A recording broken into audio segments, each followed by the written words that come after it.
বাঙালি আবেগ, বাঙালি জাত্যাভিমান, এই নিয়ে গরম রাজ্য রাজনীতি। আর এমনই সময়ে বাংলায় আসছেন প্রধানমন্ত্রী। শুক্রবার একাধিক মেট্রো প্রকল্পের উদ্বোধন করবেন। তৃণমূলের বক্তব্য, বাংলার বাইরে বাঙালির ওপর চলা অত্যাচারের প্রতিবাদ জানাতে প্রধানমন্ত্রীর অনুষ্ঠানে থাকবেন না মুখ্যমন্ত্রী।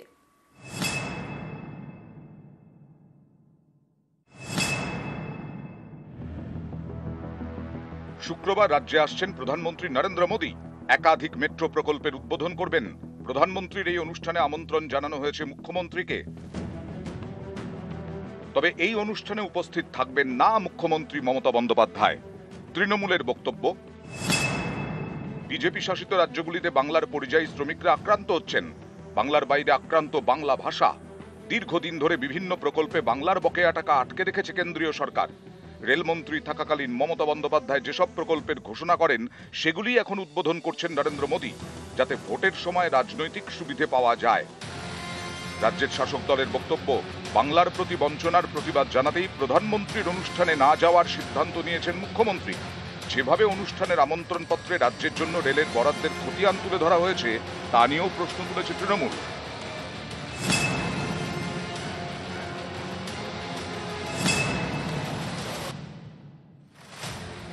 আগামী বছর রাজ্যে বিধানসভা নির্বাচন, তার আগে বাঙালি জাত্যাভিমান ইস্যুতে গরম রাজনীতি।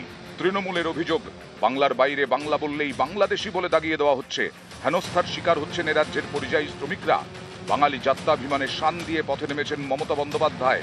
কলকাতা থেকে দিল্লি, বিজেপির বিরুদ্ধে সুর চড়াচ্ছে তৃণমূল।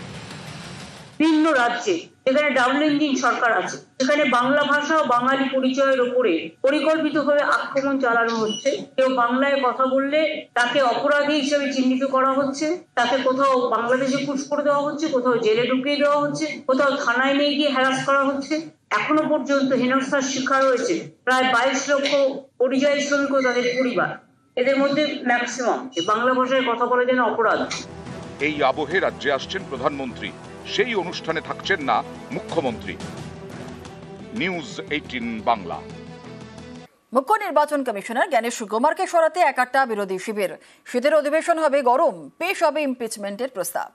चुनाव आयोग के कंधे पर बंदूक रखकर भारत के मतदाताओं को निशाना बनाकर राजनीति की जा रही हो और मेरे सर सारे मतदाताओं को अपराधी बनाना और चुनाव आयोग शांत रहे, संभव नहीं। हलफनामा देना होगा या देश से माफी मांगनी होगी, तीसरा विकल्प नहीं है। নির্বাচন কমিশন যে দাবি করছে এক সপ্তাহের মধ্যে আপনাকে এফিডেভিট জমা দিতে হবে, এফিডেভিট দেবে কেন? তাই তো ইলেকশন কমিশনে। মুখ্য নির্বাচন কমিশনারের রাজনৈতিক বক্তব্য, তা নিয়ে রাজনৈতিক সংঘাত তুঙ্গে। রাজধানীতে সাংবাদিক বৈঠক, টিম ইন্ডিয়া এক কাট্টা। কলকাতায় চড়া সুর অভিষেক বন্দ্যোপাধ্যায়ের।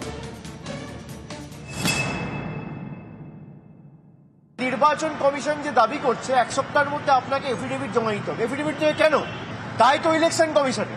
ইলেকশন কমিশনের ক্ষমতা আছে যে এফিডেভিট দিয়ে বলবে যে একটা ভুল বা গরমিল যদি আগামী দিন কোথাও থাকে, চিফ ইলেকশন কমিশনার পদত্যাগ করবে। সুতরাং যেভাবে মানুষের মৌলিক অধিকার ভারতীয় জনতা পার্টি ভারতের নির্বাচন কমিশনকে কাজে লাগিয়ে কেড়ে নিতে চাইছে, এটা মানুষের কাছে দিনের আলোর মতো পরিষ্কার হয়ে গেছে।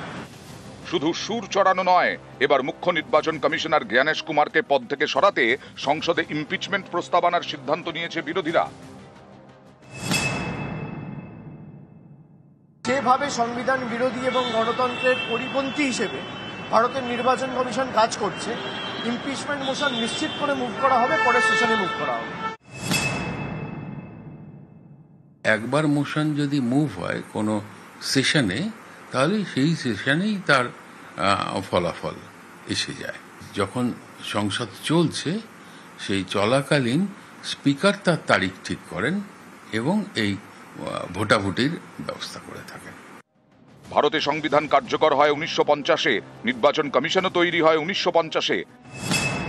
টিএন সেশন মুখ্য নির্বাচন কমিশনার থাকাকালীন নির্বাচনী প্রক্রিয়া একাধিক সংস্কারের উদ্যোগ নেন, যা অনেক রাজনৈতিক দলেরই হজম হয়নি। তবে তাকে সরানোর চেষ্টা সংসদে হয়নি। 2009 নির্বাচন কমিশনার নবীন চাওলাকে সরাতে 200 জন সাংসদ পিটিশনে সই করেন। নবীন চাওলার বিরুদ্ধে কংগ্রেসের হয়ে পক্ষপাতিত্বের অভিযোগ করা হয়েছিল। এই পিটিশন অবশ্য সংসদে পেশ করা হয়নি। এবার জল কত দূর গড়ায় সেটাই দেখার। নিউজ 18 বাংলা। রাজনৈতিক দলগুলির কাছে বিএলএ বা বুথ স্তরের এজেন্টদের তালিকা চেয়েছে নির্বাচন কমিশন। কমিশনের এই নির্দেশকে চ্যালেঞ্জ করে কলকাতা হাইকোর্টের তৃণমূল। তাদের প্রশ্ন, ভোটের 1 বছর আগে বিএলএদের তালিকা কেন চাইছে কমিশন? এই নিয়ে গরম রাজনীতি।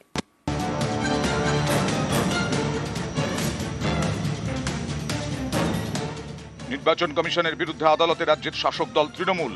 সংঘাতের কেন্দ্রে বিএলএ, বুথ লেভেল এজেন্ট। আগামী বছর পশ্চিমবঙ্গে বিধানসভা নির্বাচন, তার আগে এ রাজ্যে এসআইআর বা ভোটার তালিকার বিশেষ নিবিড় সংশোধন করার প্রস্তুতি নিচ্ছে নির্বাচন কমিশন। সম্প্রতি মুখ্য নির্বাচনী আধিকারিকের দফতর থেকে চিঠি যায় রাজ্যের রাজনৈতিক দলগুলির কাছে। চিঠিতে মুখ্য নির্বাচনী আধিকারিক মনোজ আগরওয়াল লেখেন, প্রতিটি বিধানসভা কেন্দ্রে বুথ স্তরের এজেন্ট অর্থাৎ বিএলএ নিয়োগ করতে হবে রাজনৈতিক দলগুলিকে। এজেন্টদের নামের তালিকা জানাতে হবে নির্বাচন কমিশনকে। এই নির্দেশ চ্যালেঞ্জ করে কলকাতা হাইকোর্টে মামলা করলেন তৃণমূলের প্রাক্তন রাজ্যসভার সাংসদ শুভাশিস চক্রবর্তী।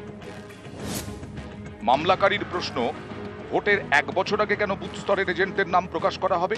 সাধারণত ভোটের 7 দিন আগে বিএলএদের নাম চাওয়া হয়। জনপ্রতিনিধি আইনের বাইরে গিয়ে এই কাজ করা হচ্ছে। এদিন শুনানির শুরুতে বিচারপতি অমৃতা সিনহা বলেন, এটা তো শুধু তৃণমূলের বিষয় নয়, এই নির্দেশ তো সব রাজনৈতিক দলের ক্ষেত্রেই প্রযোজ্য। জবাবে মামলাকারীর আইনজীবী অর্ক নাগ বলেন, বাকিরা হয়তো মেনে নিয়েছে, তৃণমূল তাদের সমস্যার কথা জানাচ্ছে। এখন ইলেকশন কমিশনের তো ক্রেডিবিলিটি শূন্য হয়ে গেছে, বিজেপির প্রতিনিধির প্রতিভূ হিসেবে কাজ করছে। তা ইলেকশন কমিশনকে একটা লিস্ট দেওয়া মানে তো সেটা আলটিমেটলি বিজেপির হাতে চলে যাওয়া। নির্বাচন কমিশনের অধিকার নেই, তার কারণ নির্বাচন কমিশন নিরপেক্ষ নয়। যদি এখন নিয়োগ করা হয় তাহলে নামটা প্রকাশিত হবে, নামটা প্রকাশিত হলে তারা অসুবিধায় পড়তে পারে। সাধারণভাবে ভোটার লিস্টের কাজ হলেও বুথ লেভেল অফিসার তার জন্য নিয়োজিত হয়, এর মধ্যে নতুনত্ব কিছু নেই। বরং তৃণমূল কংগ্রেস অন্য দলের বিএলএ কে জানলে তার উপরে চাপ সৃষ্টি করে, খুব ভয় পাচ্ছে কিছু তৃণমূল। রিভিশন করতে হবে, মৃত মানুষের নাম যে বাদ দিতে হবে, এগুলো তো স্বাভাবিক প্রক্রিয়া, এবং সেটা করতে গেলেও তো বিএলএ লাগে। তৃণমূল কংগ্রেস আমাদের রাজ্যে তার সরকার এবং দল হিসাবে তো মামলা করতে করতে মামলা বাজে পরিণত হয়েছে। বিএলএ তার তথ্য নির্বাচন কমিশনের ব্যাপার। নির্বাচন কমিশনকে তৃণমূল কংগ্রেসের থেকে বেশি মানুষ ভরসা করে বলেই আমি জানি।